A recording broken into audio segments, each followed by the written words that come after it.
Ahora bien, la enfermedad que me tocó dar es la tuberculosis. Para explicarla voy a dividir la clase en 6 partes.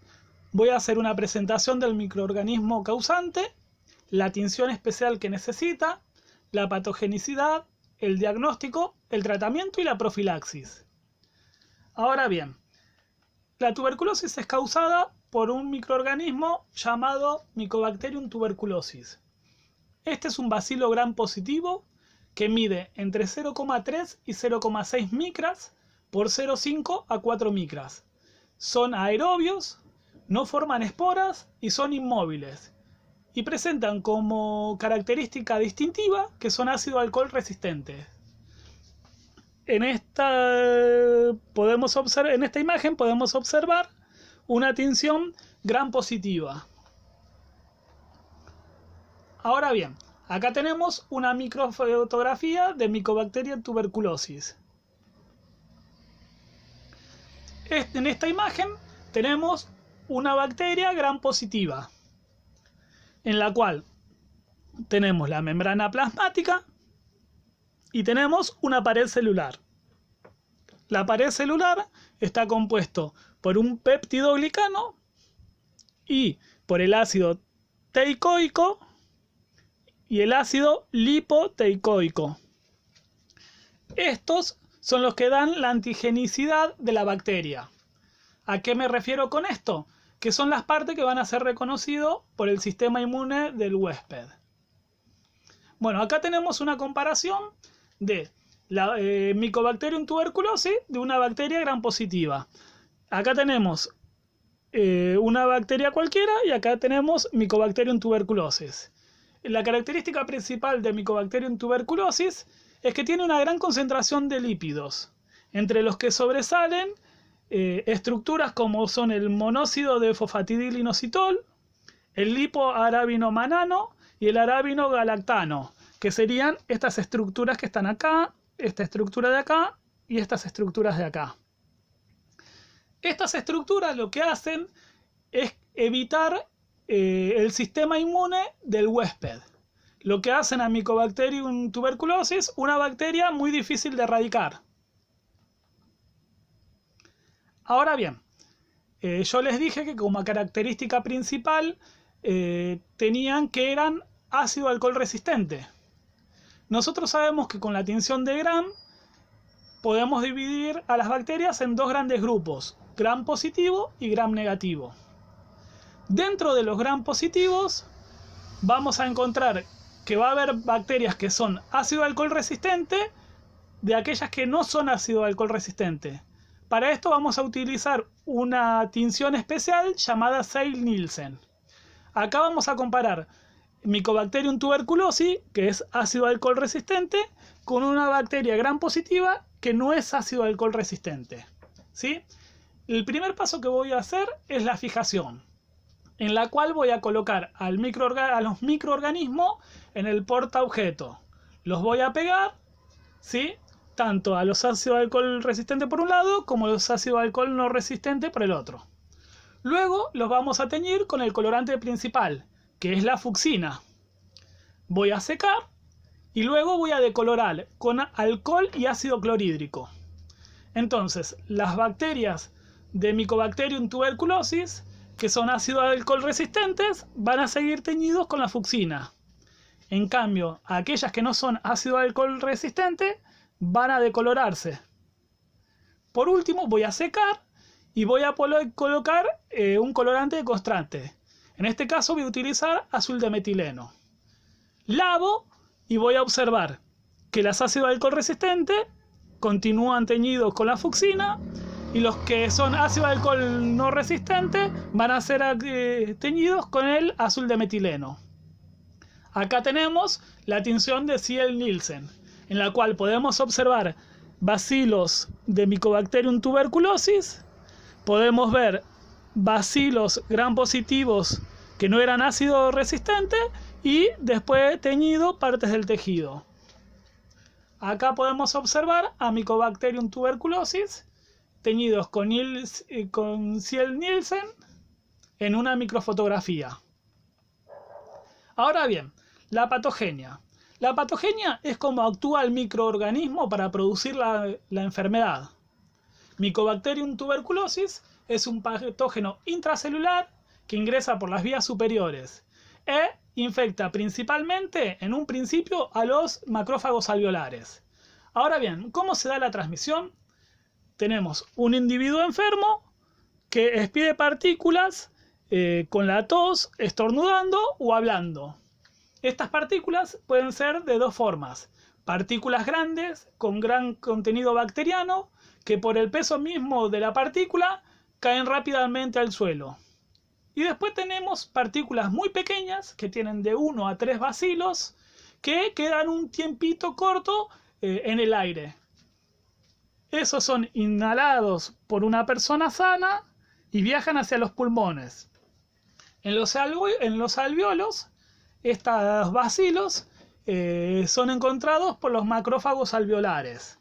Veamos cómo es la estructura de un macrófago. Como ya vimos en la clase de sangre, el macrófago pertenece al linaje de los glóbulos blancos. Tienen capacidad fagocítica y son presentadores de antígenos.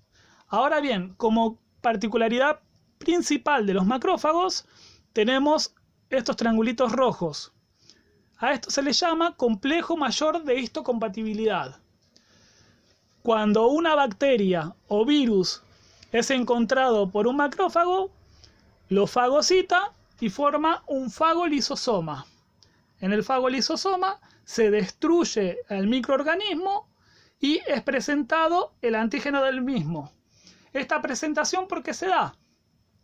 Porque los otros linfocitos, que son las células T, van a venir, se van a unir y van a reconocer el antígeno.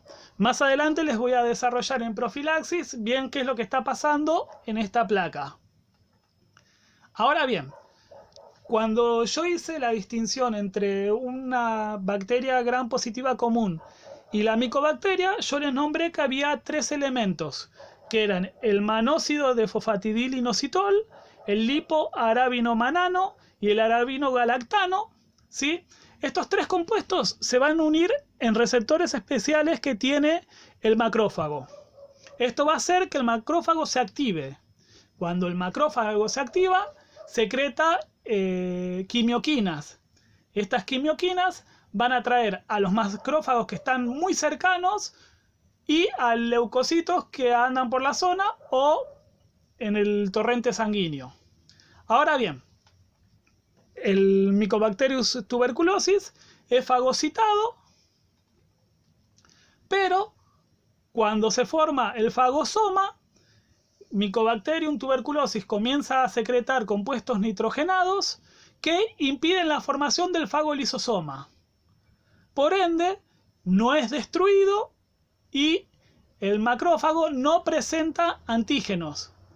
Al no presentar antígenos en el complejo mayor de histocompatibilidad, no es reconocido por los linfocitos T. Acá están la secreción de las citoquinas que les dije. Ahora bien, una vez que Mycobacterium está dentro del macrófago, comienza a dividirse y a replicarse. Ahora bien, aparte de replicarse, bloquea el sistema de apostosis del macrófago. ¿Qué es esto? Cuando un macrófago ingiere o fagocita una sustancia como una bacteria o un virus, presenta el antígeno, es reconocido por los linfocitos T y luego de un lapso de tiempo muere. ¿Sí? Al bloquearse el receptor de apostosis del macrófago, está mucho más tiempo sin morir. ¿Qué pasa cuando muere el macrófago? Se lisa. Al lisarse, liberaría a los bacilos. Al liberarse los bacilos y estar lleno de leucocitos en la zona, serían eliminados. Entonces, de esta forma, evita el Mycobacterium tuberculosis ser eliminado por los linfocitos. Ahora bien, la enfermedad se da de dos formas distintas. ¿Sí? Cuando tenemos una persona enferma, vamos a tener un cuadro clínico, que va a ser sudoración nocturna, cansancio, tos con flema, sangre cuando se escupe, pérdida de peso, falta de apetito, en algunos casos fiebre, en muchos casos no se da fiebre, y como dice acá, produce pleuresia. ¿Qué es esto? El pulmón está rodeado por dos capas denominadas pleuras. Tenemos una pleura visceral y una pleura parietal. Cuando los macrófagos fagocitan a Mycobacterium tuberculosis, secretaban citoquinas. Esas citoquinas hacían que más macrófagos vinieran a la zona y además venían leucocitos. Ahora bien, como había muchos leucocitos y muchos monocitos, leucocitos de la forma de linfocitos T y muchos macrófagos, ¿qué pasaba? También traían agua. Entonces, eso producía una inflamación de la pleura. Eso es lo que se conoce como pleuresia. Ahora bien, a partir de acá la enfermedad toma dos cursos, ¿sí? En el primero, si la concentración de macrófagos es muy pequeña, no hay mucha cantidad de virus, los macrófagos se lisan y los linfocitos T que están ahí circulantes eliminan al bacilo tuberculosis. Otra cosa, llegaron muchos macrófagos, la carga bacteriana era muy grande y se hacen varios acúmulos. Estos acúmulos tienen forma de tubérculos y forman lo que se denomina un granuloma. El granuloma son varias partículas con microorganismos que se encapsulan con fibrina y quedan latentes hasta que el sistema inmune de la persona disminuye o desaparece. Por ejemplo, ante una enfermedad de inmunosupresión, ante fármacos que causan inmunosupresión o mismo en la vejez. Ahora bien, cuando hay una gran concentración, esa es la primera parte del primer curso de la enfermedad. El segundo curso es cuando hay muchos macrófagos que fagocitaron a Mycobacterium tuberculosis y son destruidos. Estas pueden llegar al sistema circulatorio y propagarse a muchos otros órganos, principalmente en el cerebro, dando distintos tipos de meningitis, en médula ósea y después puede ir a distintos órganos. En esta microfotografía lo que estamos viendo es un quiste, esto es lo que se llama granuloma. Es un gran quiste que tiene varios mini quistes con bacilos de Mycobacterium tuberculosis. Cuando a la persona le bajan las defensas, esta pared se degrada y se libera. Ahora bien, acá lo que tenemos son los distintos órganos que afectan. Parten de los pulmones y principalmente cerebro, en las meninges, y la médula ósea. También como parte importante tenemos el peritoneo y el intestino. Por eso la persona tiene problemas de que no come y queda más flaca.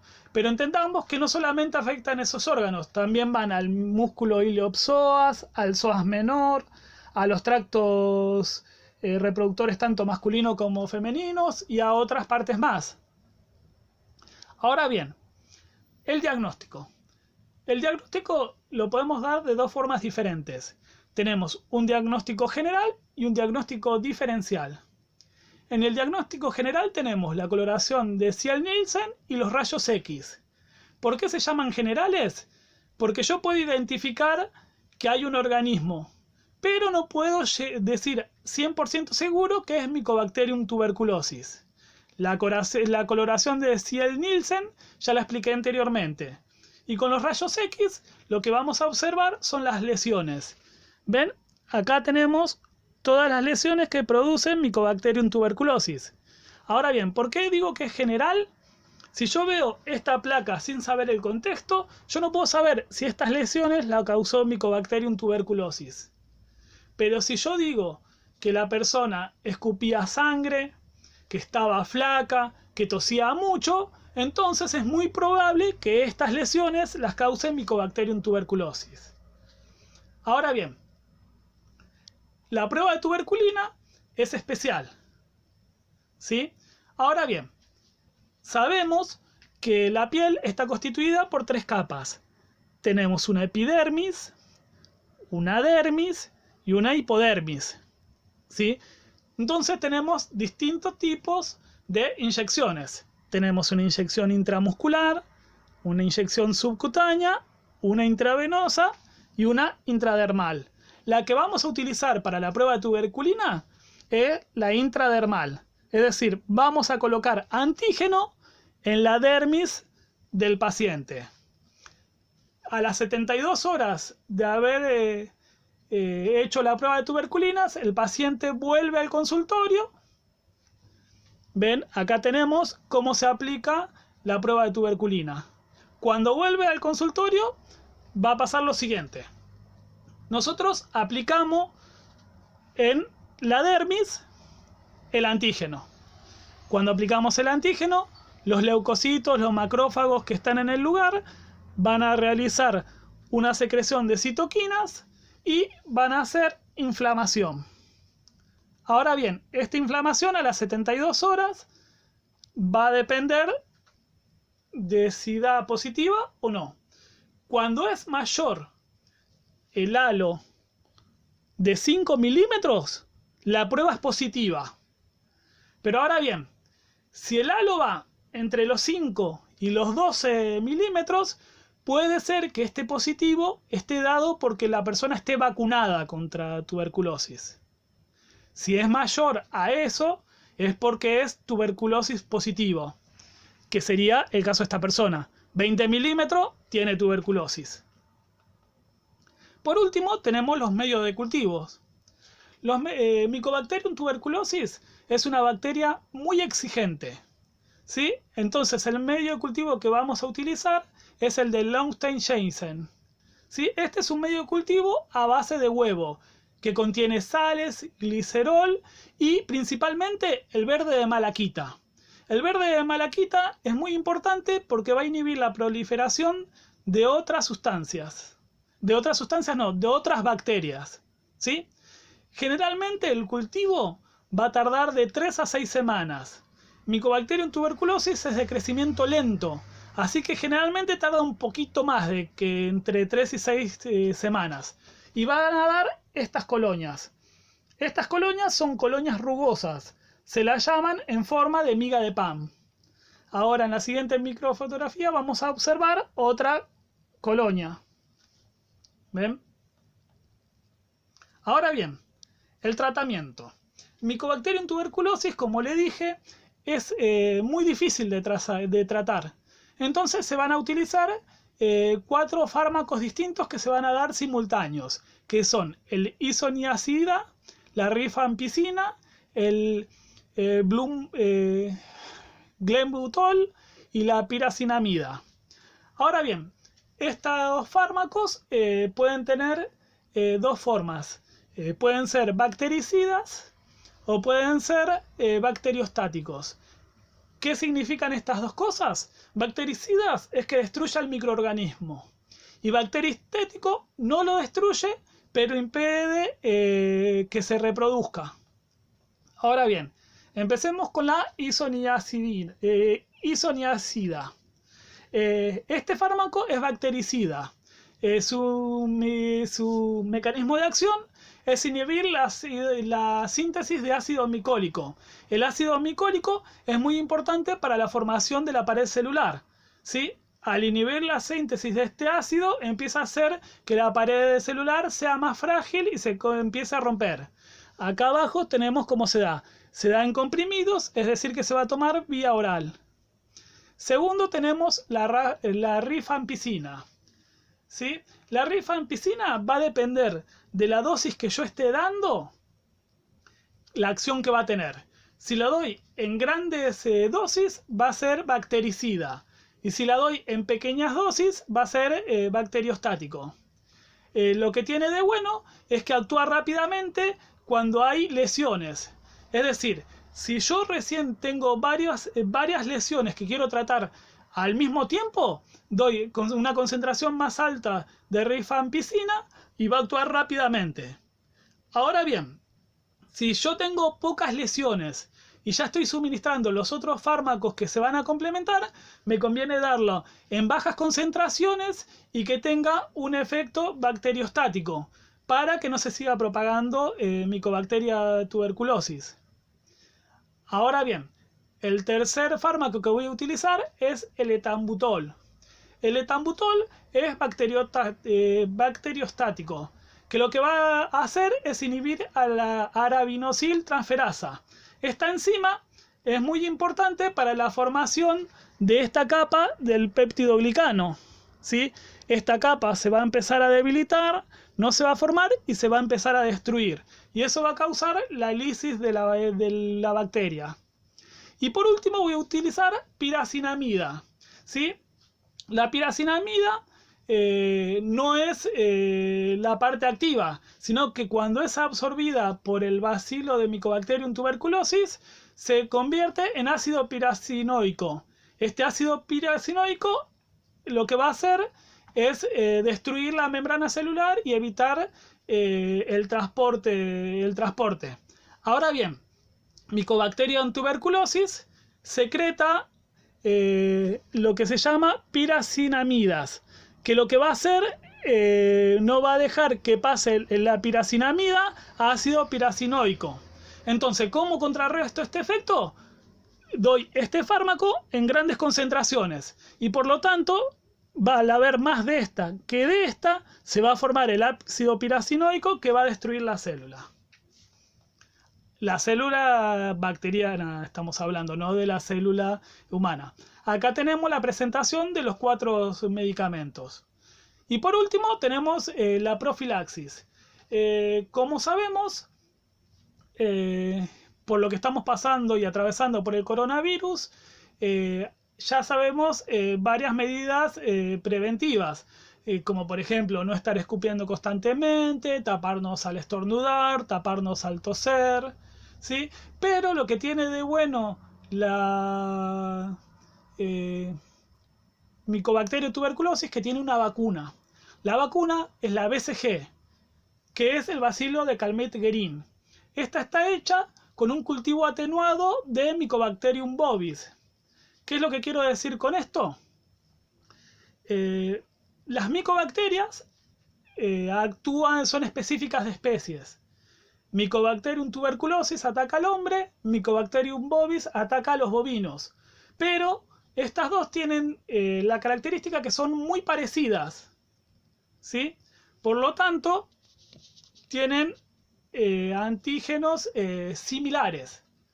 Una bacteria, un cultivo atenuado, es un cultivo en la cual se sacaron los factores de virosidad. ¿Qué quiero decir con esto? Que el virus, por más que ingrese al organismo, no va a causar enfermedad. Bien, pero sí va a causar la respuesta inmune. La BCG se da en los recién nacidos, ¿sí? Y se da una aplicación única. Ahora bien, este cuadrito se los di al principio y les dije que se los iba a explicar con mayor detenimiento con una vacuna. Ahora bien, yo tengo la bacteria atenuado de Mycobacterium bovis y lo inyecto en una persona que nunca fue tratada o con un recién nacido, ¿sí? Lo que va a pasar es lo siguiente. El macrófago va a fagocitar a la vacuna y lo va a presentar en el complejo mayor de histocompatibilidad. En ese momento van a venir los linfocitos T helper o T colaboradores y se van a unir, ¿sí? Cuando se unen se van a diferenciar en 2 clases distintas, ¿sí? Una célula T colaboradora que va a ser activa, que lo que va a hacer es secretar anticuerpos. En el caso de la vacuna, estos anticuerpos se van a unir a la vacuna y van a precipitar. Que esto es lo que nos va a dar la fiebre después de que uno se vacuna. Y la segunda cosa que va a pasar, los linfocitos T van a dar las llamadas células de memoria. Estas células de memoria están de por vida en el organismo, van a circular constantemente. Cuando nosotros tenemos una infección, generalmente el sistema inmune lo hace en dos tandas, lo combate en dos tandas. La primera tanda es una acción rápida dada por el complemento y otros factores, ¿sí? La otra es mucho más lenta, tarda aproximadamente 3 días y es la proliferación de linfocitos T que van a dar la aparición de anticuerpos y linfocitos T llamados citotóxicos que se van a encargar de lisar células infectadas. Así también se van a activar los leucocitos natural killer. Ahora bien, para que se dé esto van a tardar más de 3 días.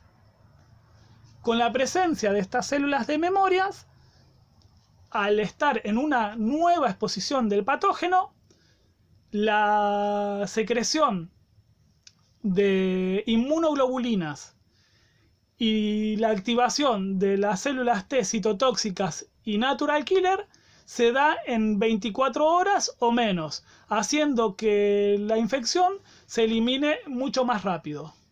Bueno, acá tenemos un pantallazo general de lo que fue la tuberculosis o la enfermedad llamada tuberculosis, que hasta la presencia del coronavirus es una de las enfermedades que más población mató de la humanidad, en toda la historia de la humanidad. Y como vimos, puede ser una enfermedad de por vida.